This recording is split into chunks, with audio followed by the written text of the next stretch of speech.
दोस्तों नमस्ते प्रणाम। मैं हूं प्रांजल पांडे। भाभी के चैनल पे सभी दर्शकों का स्वागत करती हूं और जितने भी हमारे दर्शक देख रहे हैं इनके वीडियो को आप लोग जरूर सपोर्ट करिए। बहुत दूर से मिलने के लिए आए, बहुत अच्छा लगा। चुटकुला गीत है, कैसा लगा जरूर बताना आप लोग। नाच गीत। हाँ।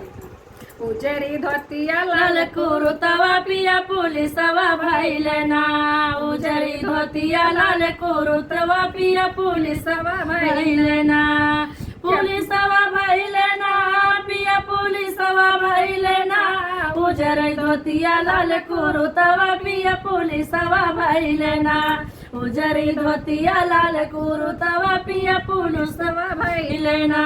केतनो ससुर मोछ मुरे रबा केतना उमर बासान हो, केतना ससुर मोछ मुरे रबा केतना उमर बासान। हम तो नामई के भक्तिनिया बजिला सीताराम, हम तो नामई के भक्तिन बजिला सीताराम। उजरी धोतिया लाल कुरुतवा पिया पुलिसवा भइले ना, उजरी धोतिया लाल कुरुतवा पिया पुलिसवा भइले ना, पिया पुलिसवा भइले ना, पिया पुलिसवा भइले ना, उजरी धोतिया लाल कुरुतवा पिया पुलिसवा भइले ना।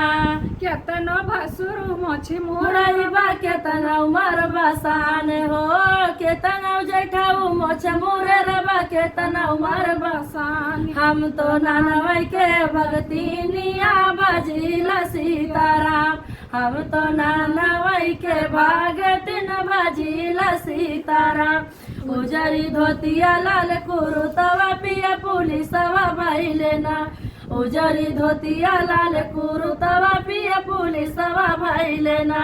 केतना देवरू मोछ मुरे रबा केतना उमर बसान हो, केतना देवरू मोछ मुरे रबा केतना उमर बसान।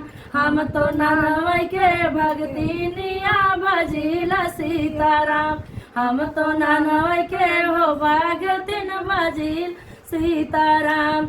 उजरी धोतिया लाल कुरुतवा पिया पुलिसवा भइले ना, उजरी धोतिया लाल कुरुतया पिया पुलिसवा भइले ना। तो दर्शकों ये गीत कैसा लगा आप लोग कमेंट बॉक्स में जरूर बताना।